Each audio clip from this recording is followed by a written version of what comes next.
Namaskaram, Dr. Dilipji. Oops, why am I not hearing you? Oh, I think you're on mute.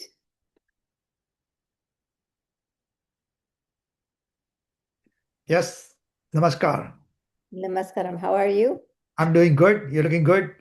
Thank you. So are you? Yeah. So I'm going to um, welcome everyone who's I see some people have joined us early. That's wonderful. Thank you so much for joining us on this Saturday evening for this amazing webinar on interfaith relationships and marriages. So we will be starting at the top of the hour promptly. So I'm going to put some music on and put a slide on, and we'll get started soon. Just give me a moment here.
Hey, I'm just going to stop the share. Oops. Welcome, everybody, to our webinar tonight on interfaith marriage. I'm your host. My name is Shilpa Agarwal. I'm a author, novelist, and TV writer, and also faculty at HUA. And it is my great pleasure and honor to introduce Dr. Dilip Amin tonight for our webinar on interfaith marriages. And I want to welcome all of you from all over the world. Thank you for taking time to join us here. So Dr. Dilip Amin received his PhD in pharmacology and worked as a scientist in the corporate world for 42 years. He's the founder of interfaithshadi.org, which I put the link in the chat, and also hinduspeakers.org.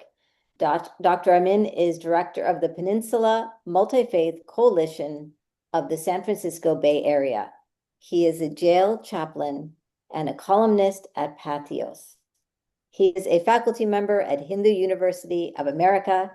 Dr. Amin has guided 1,300 youth in interfaith relationships over the past 19 years and has summarized his experiences in several books. And I will be putting those books in the chat at some point. Oh, there they are. I'll be putting the names in the chat. Actually, let me just put them right now. I'll say their names. Interfaith Marriage, Share and Respect with Equality, Hindu-Muslim Shadi, Hindu-Muslim Marriage, Difficulties and Reconciliation, and Hindu Vivaha Samskara. Putting that into the chat right now. So you can definitely look up those books. Just get that. Someone said, "Why cannot I hear you?" You can't hear me? Can you hear me, Dr. Amin? I can hear you well. Maybe it's their own setting. Yeah, okay, you can hear me. Can everyone hear me? Can you just say, okay. Okay, great. So maybe there's someone that can't, their own settings are not working. So we'll just continue on.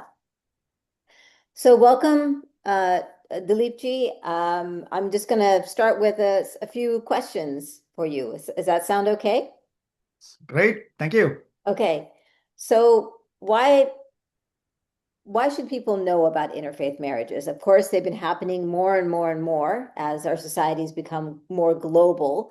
So we see this happening. So let's just start with that question. Sure.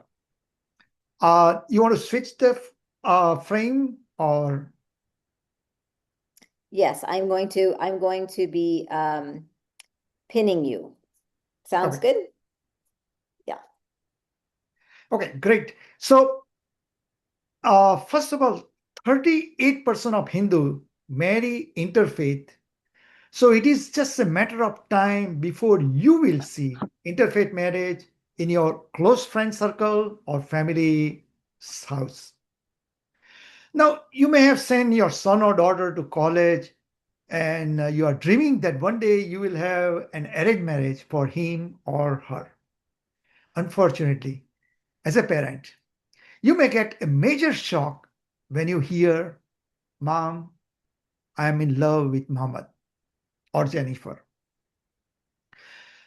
Further, let's say whoever they decide to marry interfaith, they got married, and you are so happy with the interfaith marriage.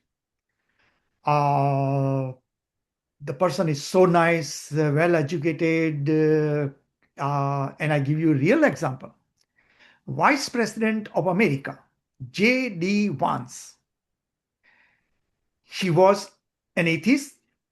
He had a wonderful Hindu wedding, and 10 years down the road, having 3 kids, now he's going in public and making an announcement that he wish his wife, Usha Chilukuri, convert to Catholicism. Why he doesn't talk those kind of personal matter in your bedroom? rather going in public forum and telling what his wife should do. Now assume if you are a young person, what if that person is you? You are the USA. How you would have handled your husband? It's very difficult. Or alternatively, let's say you are adult and older person, and Usha was your own daughter. What would you have handled her over years? So this is a really difficult dilemma. Mhm. Yes, I mean, I think that what she's going through must be difficult. And I think that this is where a lot of soul searching has to happen in terms of her Hindu faith and her husband's uh, Catholic faith, and what that means for their family and for their children. But I'm going to turn the question back towards you, Dr. Amin, and just say, what would you do? Okay. Yeah, no, it's a If great Usha was your question. daughter, what is your recommendation? Yes. It's a now, first of all interfaith couples may or will get into such situation either today or 10 years down the road. So you need to be very prepared. And my simple answer is very simple answer. Get educated. Education is the key. Now, that's why I'm offering this course, 10-week course at Hindu University of America, starting January 12, 2026. Once you are done with this course, you will be so well prepared for most interfaith life situations. Now, note that there are no two situations the same, like Usha and all that, but you will learn the issues so broadly and you will be able to come out so well in your life situation, or you will be able to help somebody to do that. I will teach you from Bible, Quran, Gita, and what will be the most difficult will be how how you will be raising children. We will also cover in the course, in case of divorce and child custody battle, how you will react to or how you get prepared for that day. So there is a lot to learn, and once you attend the course, you will be really, really very well prepared. Now back to your questions that less what I would do if Usha Chulukuri or JD Vance was my son-in-law. See, to start with, as I said, JD was an atheist. Usha was coming from a religious background, so they had a nice, beautiful Hindu weddings. Now you can think that for a Hindu parents, a white, handsome-looking man comes to Hindu weddings, do all those tilaks and everything. I mean, it must be very, very proud moment. Now, what mistake Usa did it, and that is Usa says, JD, you don't have any faith. Why don't you explore your own faith? So she helped him.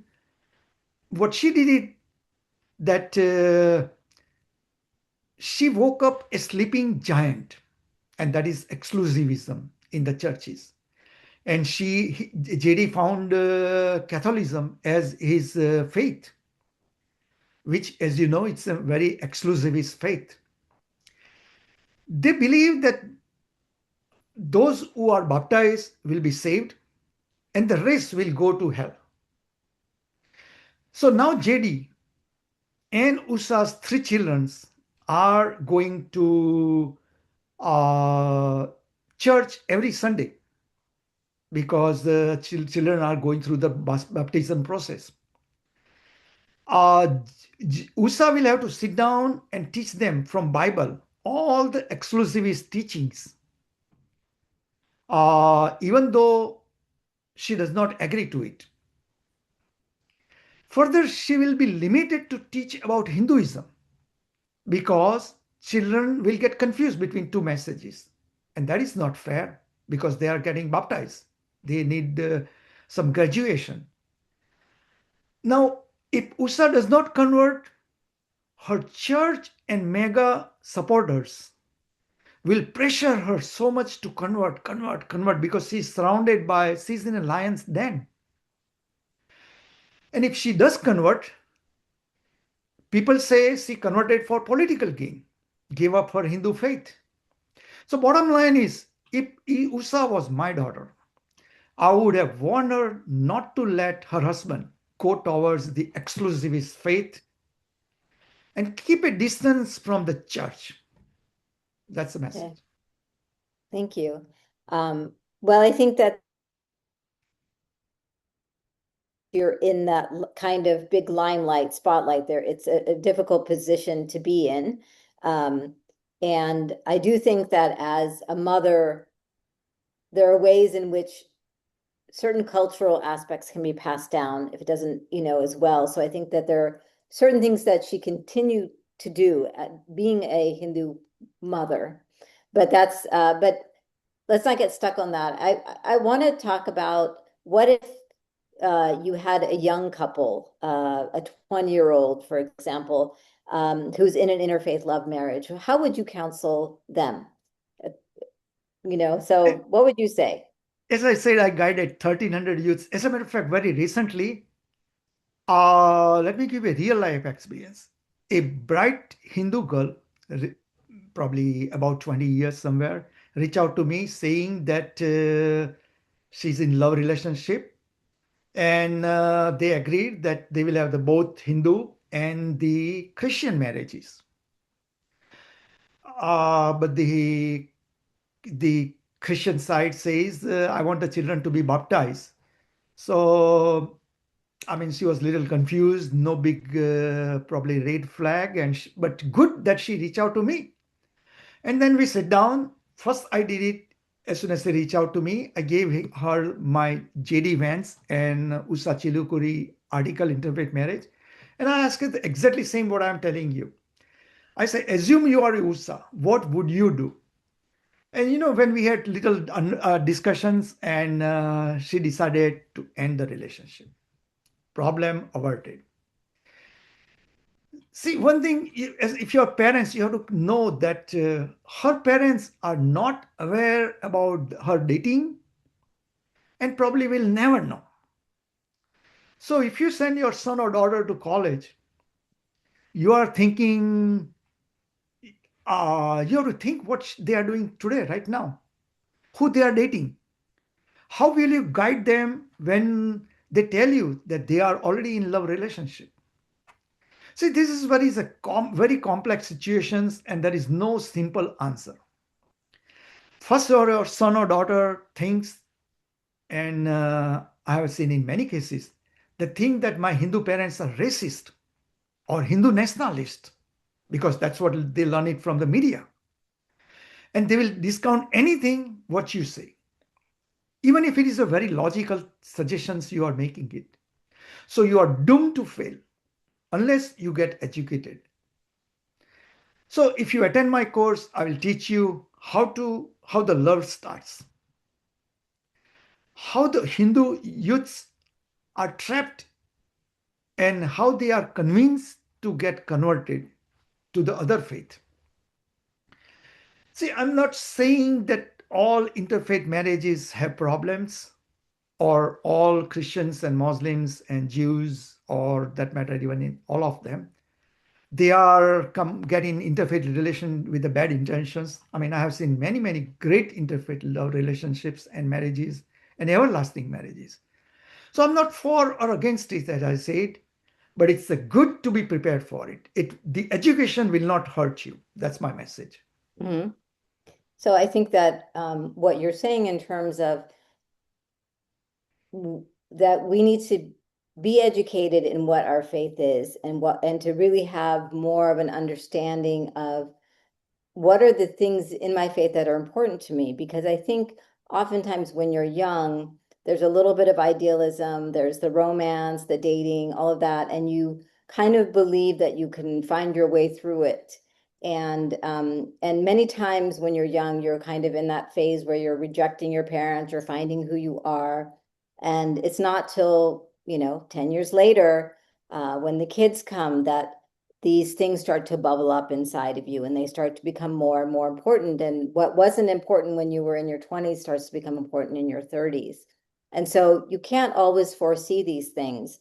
But what I'm hearing from you is that one is that first to get educated, to even know why is this thing important to me? Why am I doing this thing?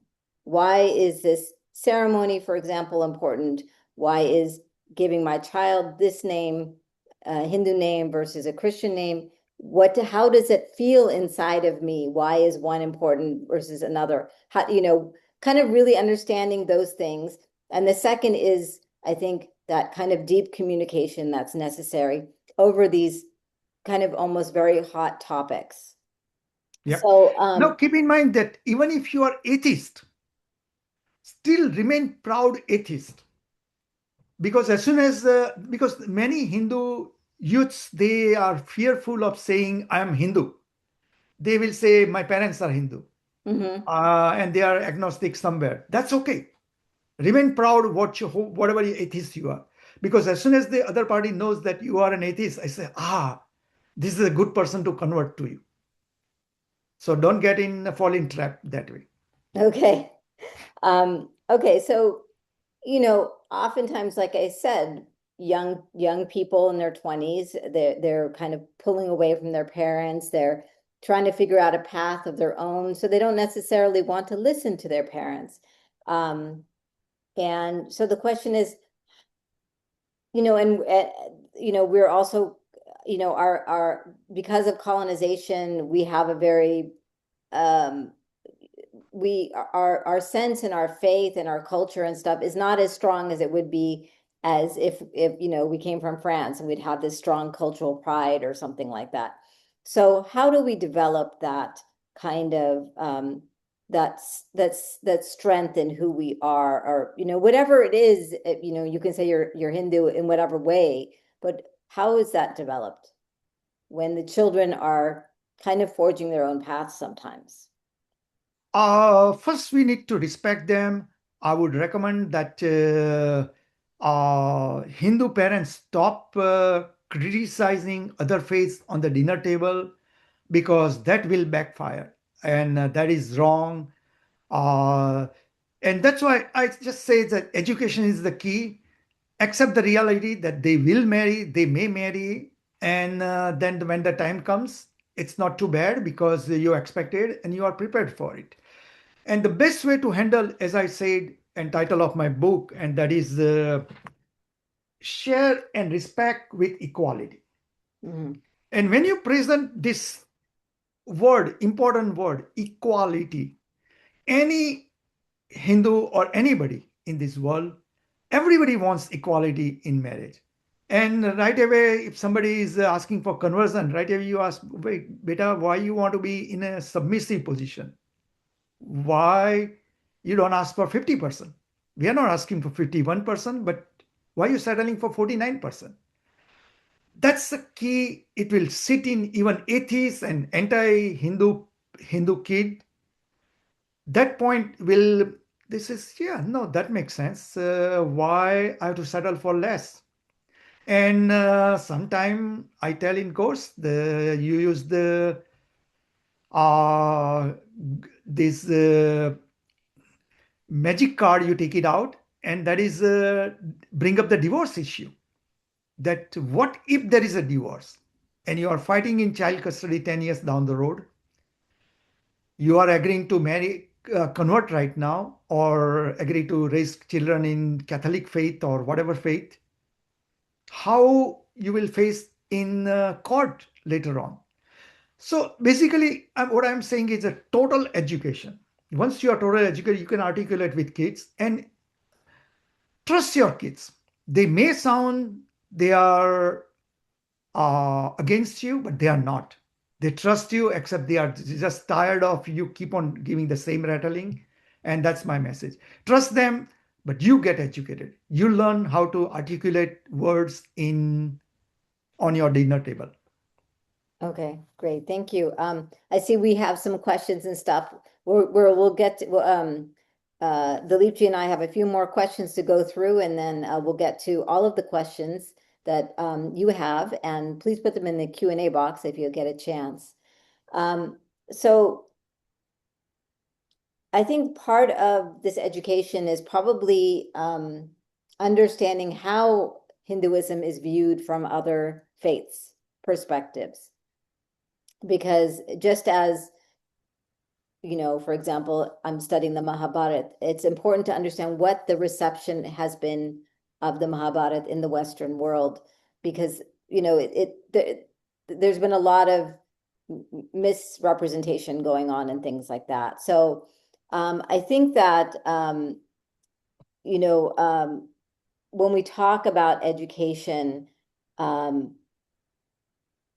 it's not just, I think what you're saying is not just education in our own faith, but in education in what is the discourse around this faith? What is the discourse around being a Hindu parent and bringing Hinduism into the family? What does it mean? Does it mean we celebrate Diwali? Does it mean that we actually go to the temple every whatever? So can you talk about that Yep, just a little bit, please? sure. This is very important point, and my focus always has been not just Hindu-centric, but all faiths. Mhm. My expertise is Dharmic to Abrahamic faith comparisons, head on. And in this course, I will go through, spend a lot of time comparing both head on, which one, what is believing.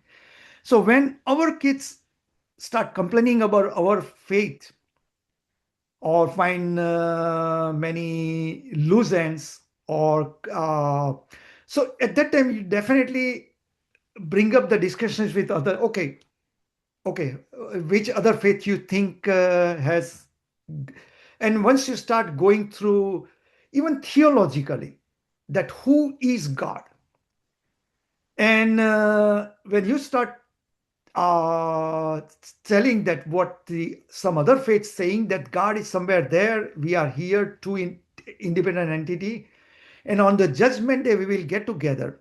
And how you do get together? Christians will say you have to be baptized. Mahatma Gandhi will go to hell because he was never baptized. Some Christians still believes that way.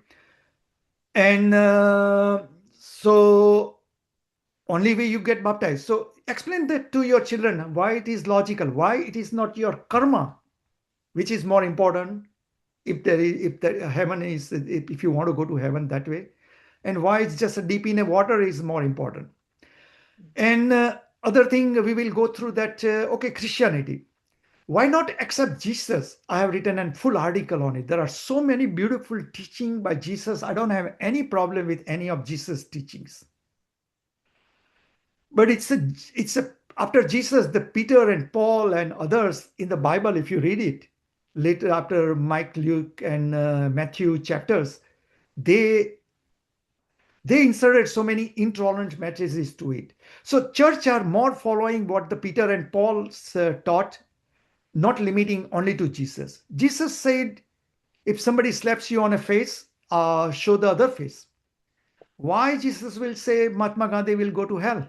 No way. Coming to Islam, Muslims believe that it's only those who are following Allah, and they are not saying any Allah. Allah, the one which Muhammad is the last apostle. Now, if it is a God, some God, big God, ultimate power, world power, why that ultimate power gets stuck on one person? Again, I'm not offending anybody's faith. That's their belief. Okay. But here we are talking about when they are trying to convince Hindu that this Allah, which Muhammad described, that's the only one to go to heaven. And further in Quran itself, it says that those who says that Christianity, those who says that Jesus is a son of Allah or God, is teaching a monstrous falsehood, meaning Quran and Bible, they are against theologically each other. The Torah, which is the first scripture came out, which Jewish people, they are still waiting for that Messiah. Christian says that Jesus is the Messiah, which Jews will not agree. Right. My point being that Jews, Christians, and Muslims, they don't agree to each other's belief systems. They don't accept each other's baptisms and bris and sunat each other's. What is Hindu has to do with it? Just decline it. No baptism, no bris circumcision, no sahadat sunat. I always give the suggestions to interfaith couples that no labeling on the children till they reach to age 18, 21. Teach them everything. Like best example is President Barack Obama. He was father was Muslim, mother was Christian, were taught both religion. At 21, he turned out to be just perfect human being. And if you follow this trick, you will have such a wonderful, loving, happy married life because the exclusives will stop convincing you like JD is doing. He has still hope that USA will convert. The day he figure it out that USA will not convert, probably he will think of different ways of getting votes. So, what you're saying here that resonates with me is this idea of, there in an interfaith marriage, there's also there can be a lot of overlap of values of um, of ways in which these religions have certain shared values, shared ideas, things like that. There are differences, of course, but what you're saying is that expose the children, Yeah. bring this quality of inquiry, of curiosity, of education, rather than forcing something on the children. Bring this kind of open inquiry and then allow them to blossom into who they are, allow them to kind of naturally find their way. But anything that is forced or um, anything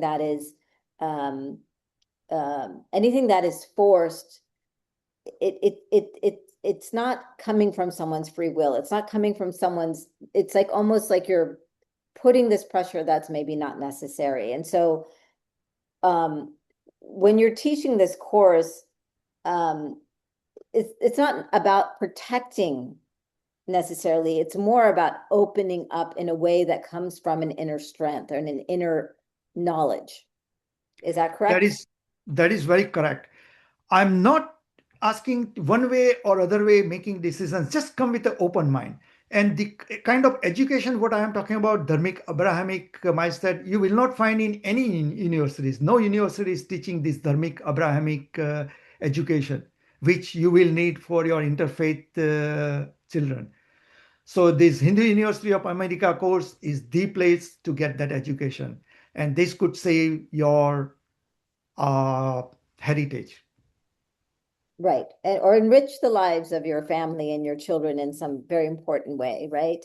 I have two more questions before we go to the chat and other questions. But who will benefit from your course? I mean, we've talked about parents, we've talked about children. Can you kind of talk about that a little bit? Okay, that's a great question. First, the couple themselves should attend it. Both of them should attend it. So Mhm. you are dating today. You don't know what your life will be 10, 20, 30 years down the road. But if you sit down here and discuss out, and then you will be more clear. You may not like many things which you will find it out, but at least it will help you make fully informed decision. And once after knowing and still you decide to get married, you will not be in a situation of this Zedivans, Usavans. So that's couple themselves. Mhm. Parents, definitely, as I told you, that parents send their kids to sons or daughter to college and they are just so excited about their grades getting A, and that's about it. That's where the discussion ends. But they don't know what else going on.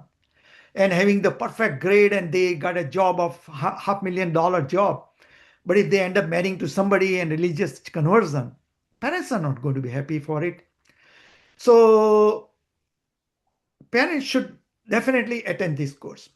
If you're a community leader and you are compared about, I should not use that word, but that classical word used on a street, and that is love jihad. Come attend my classes. You'll be better prepared how better to articulate. Because if you use that LJ term, you know, you yourself is showing your racism. That term is so loaded, and even your children will get offended if you use that term. Instead of Mhm. that, right term is a law proceduralism. But how to articulate, that's what I'll prepare you for in the course. Let's say you're a marriage officiant, meaning you are conducting many Hindu, other interfaith marriages. This is the course for you, because you should be consulting, you should know who the other party is and help the couple have a long, everlasting married life.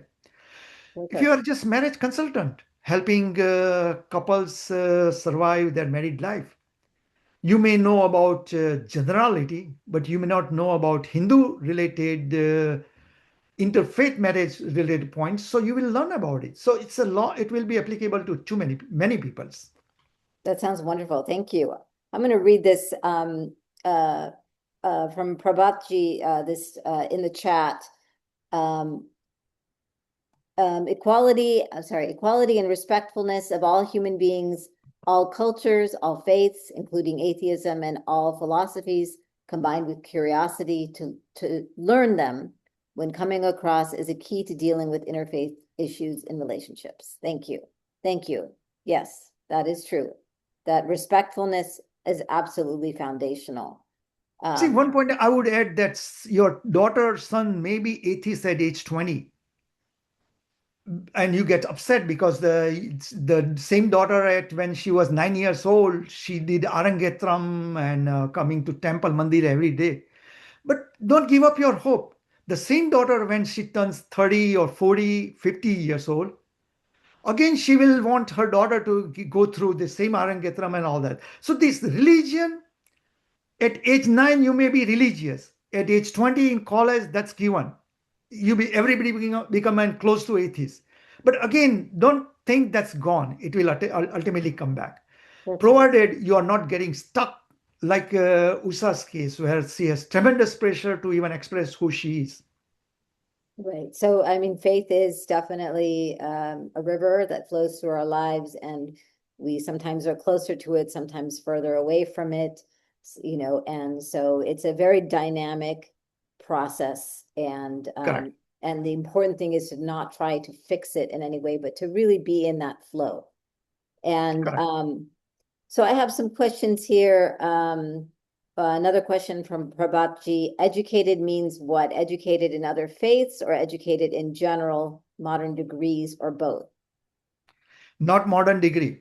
Educated about different scriptures, I see. educated about the nuances, what is going on in child's mind, educated about what American medias and American teachers are teaching your children, that how bad Hindus are many times, educated about how to articulate it, educated about the laws, international laws.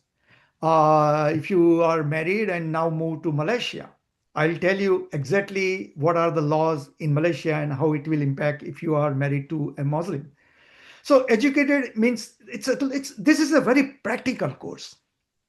Hmm. Uh, it's all practically, and I have worked on it for 19 years. I have some 300 publications and videos and all that. So I've seen so many, so I can give you the really abstract of it.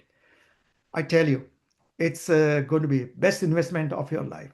You will avert the No, major disaster in your child's life, or if not your own child, maybe neighbor's child. I think you brought up an important point here in terms of depending on what country you're living in, depending on, there's so many factors that you really have to understand what does it mean to practice your faith here? What does it mean to have children? What can it mean? All of these, I'm living in America right now, so it's going to be very different than somebody who's an interfaith couple in another country. And Let me so give to you kind of really, example. yes. Let me give you a clear example. Let's say you marry a Muslim, and in America there are now few imams who will perform your wedding without conversion. Hmm. So you are married, Okay. but that's not a valid marriage according to many people's interpretation of Quran that it is not a valid marriage. Let's say now you both are Hindu Muslim, you move to Malaysia and settle there. According to Malaysian law, you are within 6 months you have to register your marriage in Malaysia because now you are settling there. Hmm. And as soon as you go to Malaysian registration office, they says, okay, show me your nikah nama. And have you taken Sahadat? No, there is no Sahadat. This is not a valid nikah. You are not a married couple. You cannot sleep together. And they may even, in Aceh province in Indonesia, if two couple not married and found together, you will be lashed in public. You thought you are married. You have a nikah paper, but that nikah is not valid. So point is, it's a very complex situation. You cannot Hmm. be so naive about it. And everything I have published it. You can go and read, check on Google, Dilip Amin, Hmm. and Google will tell you all articles, including Malaysia, Indonesia, all different countries.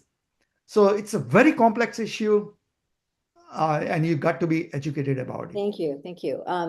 So this question from Dr. Johar from Punjab, um, he is really talking about maybe targeting younger girls for Hindu girls for conversion, and this is happening in certain regions.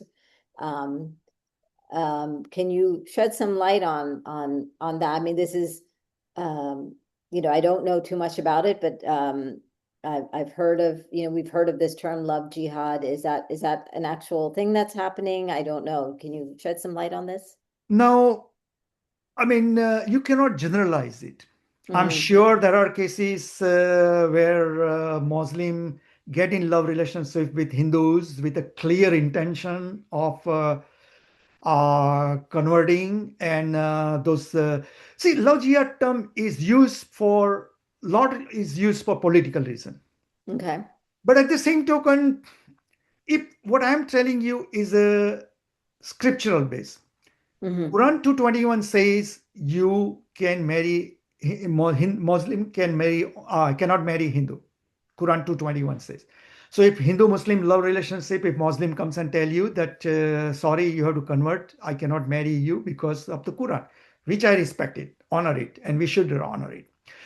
Quran 24:30 also says that when a Muslim see a other somebody, boy or girl, they're supposed to lower their gaze and walk away from it, meaning Muslim cannot get in romantic love relationship. So wait, you are a Quran believer. How come you are in romantic love relations with this Hindu girl for 1 to 10 years? So you ignore Quran 24:30 and you are asking that nope, now you follow Quran 221. You have a right to question that Hmm. what was your intention? So what I'm saying is instead of just throwing some uh, flammable words here, there, that doesn't do anything. You have to Hmm. have go by the real facts because there are no two situations similar, and That's you have right. to particular situation. So yeah, those people using for political gain, let them do it. My job is to stick with the facts, supported by data, and that's only what I'm doing it. Okay, that's great. So yeah, Before we educate move yourself. further, I want to bring one point that some donor is willing to offer $100 scholarship. Those first 20 people who sign up for this course, they will get this scholarship. So if you are ever considering it, please register for this course urgently. First 20 people, and details I will figure it out or reach out to me if you have registered. So I make sure you get $100 discount. Thank you. Sorry. Fantastic. That sounds great. I want to read this comment from Pranavji in question. He says, I'm in an interfaith marriage with an American Catholic. Mhm. Thankfully, after 3 children and nearly 15 years, we do not have a problem. That's wonderful. However, I have been nearly militant about my faith and culture. My question is, how can we consider all faiths equal when clearly the Abrahamic faiths, especially Islam, do not consider us as equals? Why are we not, as Hindus, speaking this truth to our children, and why are our priests not passing this message in our temples? Okay. No, it's a great question. First of all religions are not equal. All religions are not same. Don't ever tell your children that all religions are same.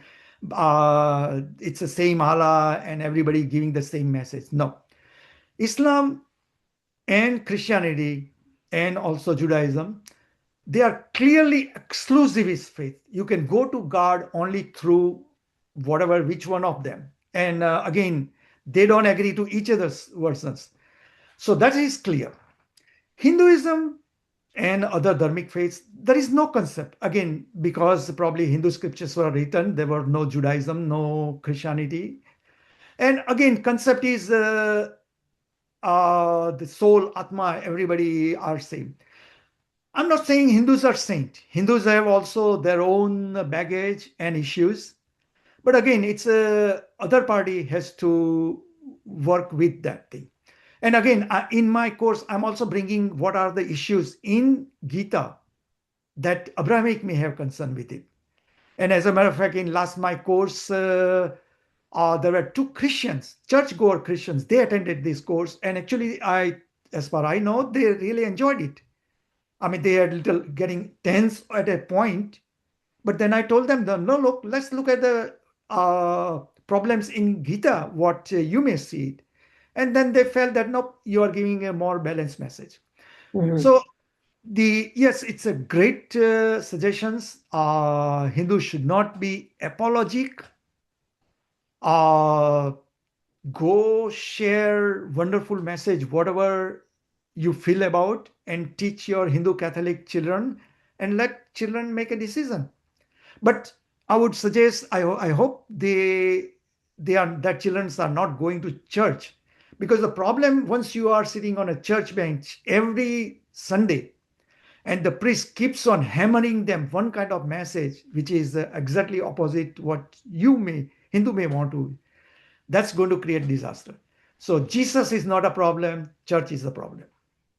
Right. Oftentimes, religion takes can certain religious institutions can really fall far away from the message of the faith itself, and that is where some of the issues can be. On that point, I would say even same for Hinduism.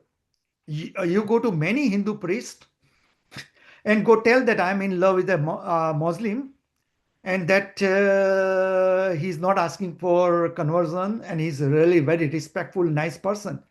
I mean, you go ask them, and right away they start throwing all those. Right.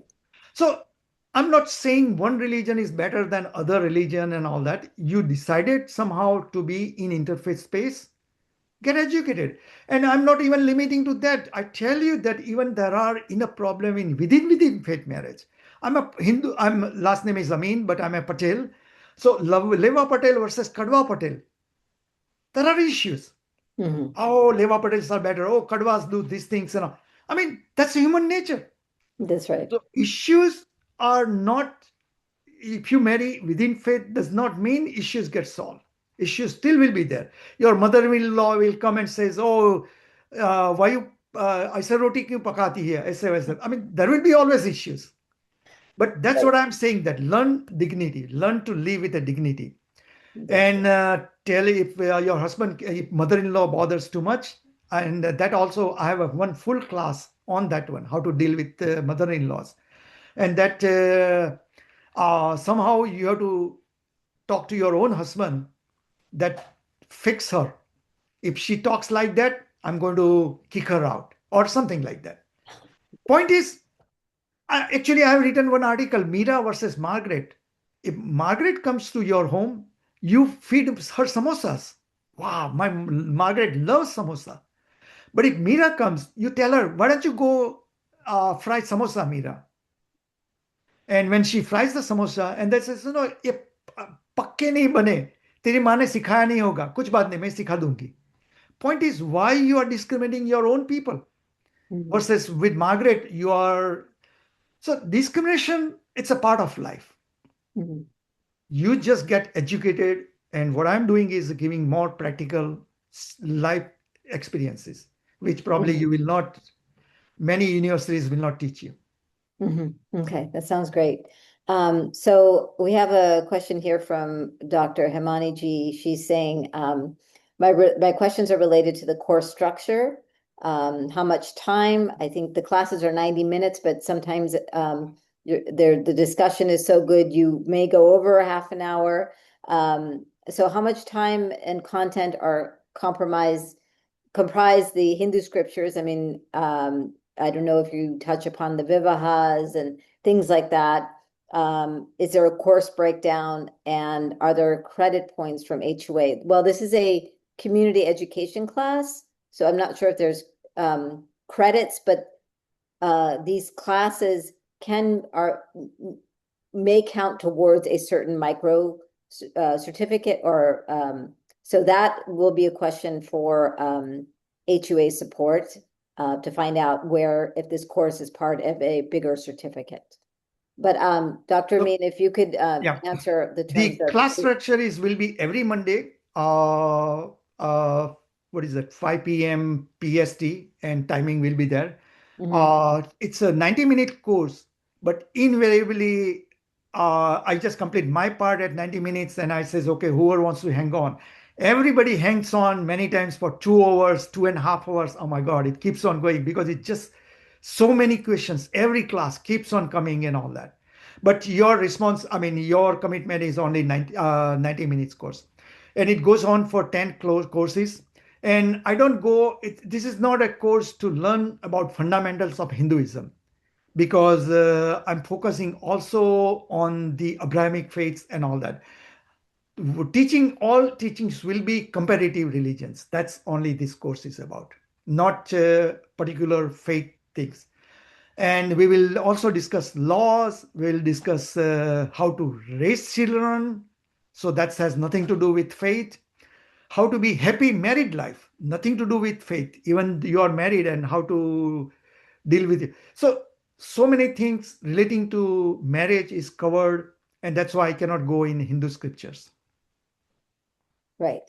Okay. But you know what I did like what you said was having dignity in oneself as a human being, and that's the important thing, that both people in this relationship have a certain sense of dignity about themselves and understanding about who they are, where you come from, what are the different things that have influenced you, because certainly at first that kind of mix can be very, very exciting, and but then as you kind of grow in the relationship, there can be points of conflict in that. So to kind of get an understanding of what they can be, and you won't know all the answers when you're 20 of what you're going to hit when you're 30, but to get a sense of what might be these points of conflict, or what might these points of connection be, conflict or connection, I think is really important. So I think bottom having this line book. is this we're talking about is the interpersonal relationship skills.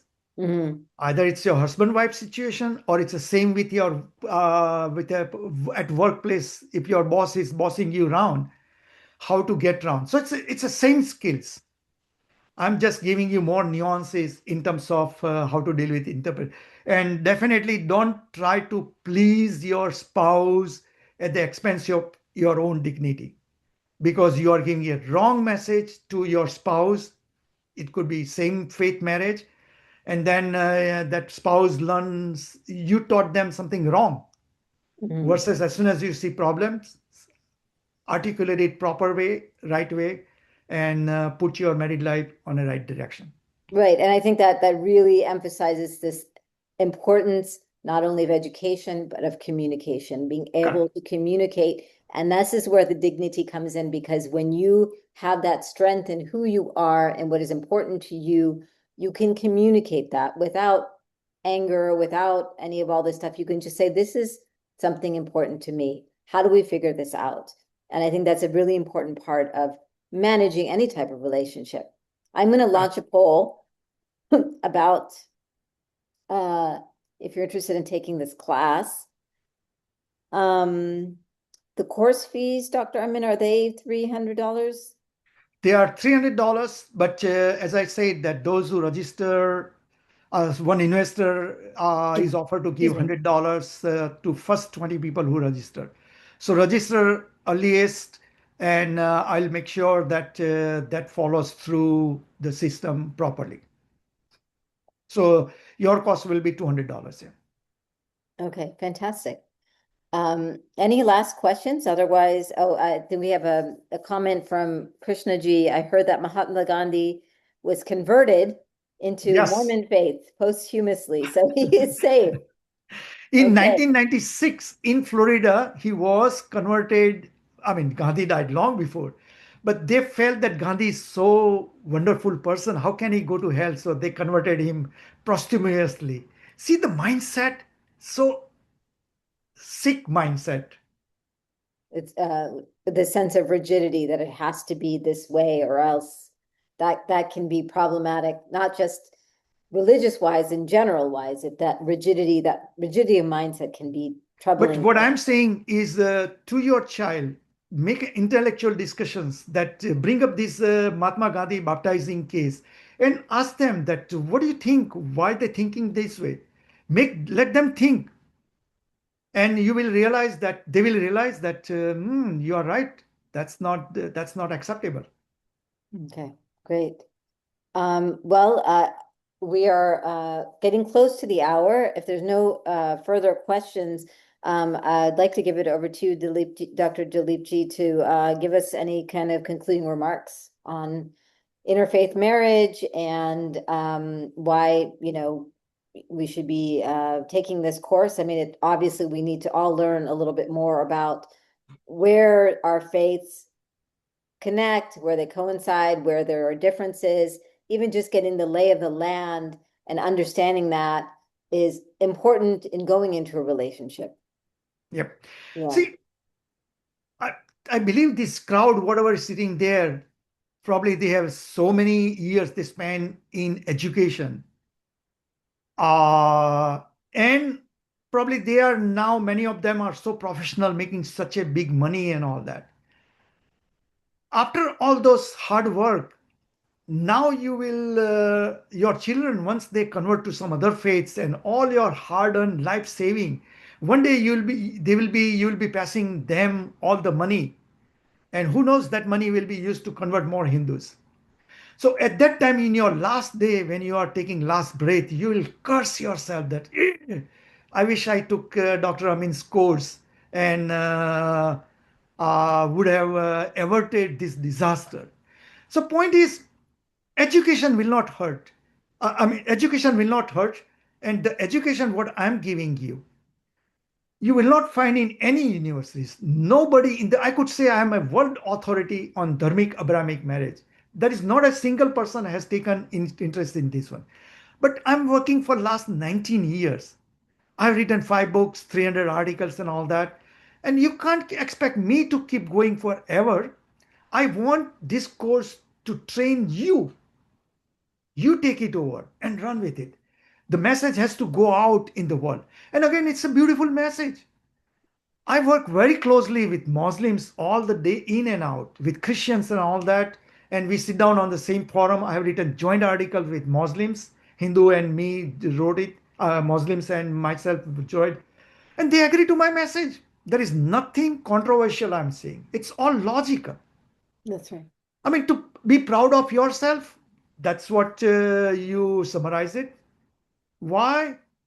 So it is a very practical message. This course will be very interesting, meaning it will be so, you will have so many questions and you'll be so attentive. My God, people were glued to it. Nobody was dozing off. You will, you will be, I mean, I have a lot of energy. Believe me, it will be going, course will be, oh my God. And people will have questions after questions after question. Only my problem will be that how to finish my message in 90 minutes because people will keep on, how about this? How about that? How about that? So Yeah. it will be very, very informative course. Definitely sign up for it. You will Wonderful. not go Thank wrong. you. Thank you, And if you Dr. feel Dilip. you, if I did not fulfill your needs, reach out to me. I will give my own money to give you refund. Thank you, Dr. Delici. Thank you, everyone, for joining us for this wonderful webinar. on interfaith marriage. Dr. Dilip Jeeb is going to be offering a course next quarter. I've put the link in the chat. Please check it out and please register and start to educate yourself on how we can communicate and connect better in our interfaith marriages and bring more harmony and bring more love and really take care of each other and while maintaining our dignity, maintaining our faiths. And I really appreciate you for taking the time to speak to all of us today, Dr. Dilipji. No, great. Thank you very much. And I hope so many people will sign up. Thank you. Appreciate it all. Namaste. Thank you. Namaste.